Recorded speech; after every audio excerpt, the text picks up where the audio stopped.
সিমের মালিকানা পরিবর্তন করবেন কিভাবে? আসসালামু আলাইকুম বন্ধুরা। আপনারা যারা ঘরে বসে অনলাইনে সিমের মালিকানা পরিবর্তন করতে চাচ্ছেন, তাদের জন্য এই ভিডিওটি। এই ভিডিওটিতে আমি আপনাদের দেখাতে চলেছি কিভাবে আপনারা ঘরে বসে নিজে নিজেই সিমের মালিকানা পরিবর্তন করবেন অনলাইনে। এমনকি আপনারা মৃত ব্যক্তির নামের যে সিম রেজিস্ট্রেশন করা থাকে সেটারও মালিকানা পরিবর্তন করে নিতে পারবেন। ভিডিওটি অত্যন্ত গুরুত্বপূর্ণ, তাই শেয়ার দিয়ে রাখবেন, প্রয়োজনের সময় আপনারা কাজে লাগাতে পারবেন। আপনার সিমের মালিকানা পরিবর্তন করার জন্য যেকোনো একটি ব্রাউজার ওপেন করে নেবেন। আমি এখান থেকে গুগল ক্রোম ব্রাউজারটি ওপেন করে নিলাম। গুগল ক্রোম ব্রাউজারটি ওপেন করে নিলে এখানে আপনারা যে সার্চ বার পাবেন, এই সার্চ বারে এসে আপনারা টাইপ করবেন সিম ওনারশিপ ট্রান্সফার। আমি এখানে থেকে টাইপ করে নিচ্ছি সিম ওনারশিপ ট্রান্সফার। এখানে আমি আপনাদের মার্ক করে দেখিয়ে দিচ্ছি, আপনারা স্পষ্টভাবে দেখতে পাবেন। দেখতে পাচ্ছেন আমি যেটা লিখে দিয়েছি, এখানে দেখতে পাচ্ছেন সিম ওনারশিপ ট্রান্সফার। এটা লিখে আপনারা এখান থেকে সার্চ করবেন। এটা লিখে আপনারা সার্চ করার সাথে সাথে এরকম ইন্টারফেসে আপনাদের নিয়ে আসবে। এখানে দেখতে পাচ্ছেন এই ওয়েবসাইটটি ওপেন হবে আপনাদের মাঝে। আপনারা গ্রামীণ সিম যদি ট্রান্সফার করতে চান তাহলে উপরে এটা সিলেক্ট করবেন, আর আপনারা যদি রবি সিম ট্রান্সফার করতে চান তাহলে ওনারশিপ ট্রান্সফার করলে নিচের অপশানটি সিলেক্ট করে নেবেন। আমি গ্রামীণ সিমের ওনারশিপ চেঞ্জ করতে চাচ্ছি, সেটা উপরের এই অপশানটি আমি সিলেক্ট করে নিচ্ছি। এই অপশানের উপর ক্লিক করার সাথে সাথে আপনাদের এরকম ইন্টারফেসে নিয়ে আসবে। এখানে আপনাকে যে কাজটি করতে হবে, আপনাকে এখানে কিছু ইনফরমেশন দিতে হবে। সেজন্য আপনারা নিচের এই অপশানে আপনারা ক্লিক করবেন। নিচের অপশানে ক্লিক করার সাথে সাথে এখানে দেখতে পাচ্ছেন প্রথমে যে অপশনটি দিতেছেন number you want to transfer, যে নম্বরটি আপনি ট্রান্সফার করতে চাচ্ছেন সেই নম্বরটি দিবেন। তারপরে হচ্ছে যার নামে ট্রান্সফার করতে চাচ্ছেন তার এনআইডি নম্বর দিবেন। তারপর তৃতীয় নম্বরে যার নামে সিমটি ট্রান্সফার হচ্ছে তার মোবাইল নম্বর। এটা দেওয়া হয়ে গেলে আপনারা নিচে যে অপশন দেখতে পাবেন, এখান থেকে এই নিচের এই অপশানে আপনারা এখান থেকে ক্লিক করবেন। আপনারা এখান থেকে নিচের এই অপশানে ক্লিক করলে এরকম ইন্টারফেসে আবারও নিয়ে আসবে। এখানে আপনারা দেখতে পাবেন ইওর ডিটেলস, মানে যার নামে ট্রান্সফার হচ্ছে সিম কার্ড তার ডিটেলস নাম এখানে দিতে হবে। এখানে আপনারা দেখতে পাবেন প্রথমে নাম, সেজন্য এখান থেকে নামটি দিয়ে নেবেন।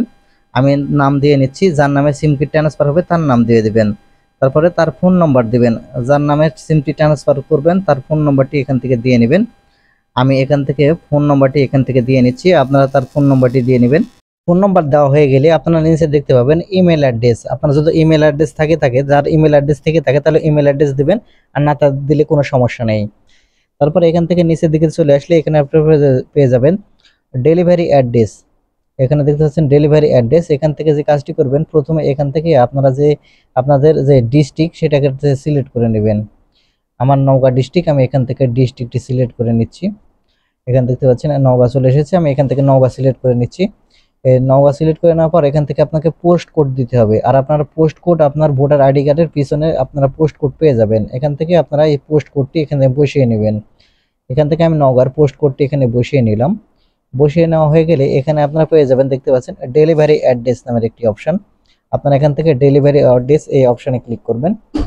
ডেলিভারি অ্যাড্রেস এই অপশানে ক্লিক করার পর আপনার গ্রামের নামটি এখানে দিয়ে নেবেন। আমি এখানে দিয়ে নিচ্ছি বিজয়পুর। এখানে গ্রামের নাম দেওয়া হয়ে গেলে তারপরে এখান থেকে আপনারা আমি এখান থেকে মান্দা লিখে দিচ্ছি। আপনারা আপনাদের মতো করে এখানে ডেলিভারি অ্যাড্রেসটি কিন্তু দিয়ে নেবেন। আপনার যে অ্যাড্রেসে ডেলিভারি নেবেন সেই অ্যাড্রেসটি দিয়ে নেবেন। দেওয়া হয়ে গেলে এখানে আপনারা নিচের দিকে দেখতে পাবেন কন্টিনিউ টু রিভিউ। এখান থেকে আপনারা কন্টিনিউ টু রিভিউ এই অপশানে ক্লিক করবেন। এই অপশানে ক্লিক করলে আপনাদের রিলেটিভ হয়ে এখানে ইন্টারফেসে নিয়ে আসবে। এখানে দেখতে পাচ্ছেন আপনাকে যদি ডেলিভারি করা হয় তাহলে এখান থেকে আপনাদের থেকে 80 টাকা তারা কেটে নেবে। যে সময় আপনাকে সিমটি দেবে সেই সময় আপনার থেকে 80 টাকা তারা ডেলিভারি চার্জ নেবে। তারপর এখানে দেখতে পাচ্ছেন আপনারা নিচে আবার দিতে পাবেন কন্টিনিউ টু রিভিউ বাটন। আপনারা এখান থেকে কন্টিনিউ টু রিভিউ বাটনে এখান থেকে আবার ক্লিক করবেন।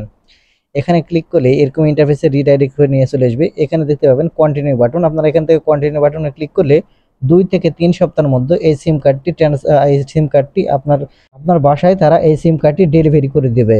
তো বন্ধুরা, এই ছিল আজকের ভিডিওটি। ঠিক এরকম ভাবে কিন্তু আপনারা আপনাদের সিমের ওনারশিপটিকে চেঞ্জ করে নিতে পারবেন। ধন্যবাদ ভিডিওটি দেখার জন্য।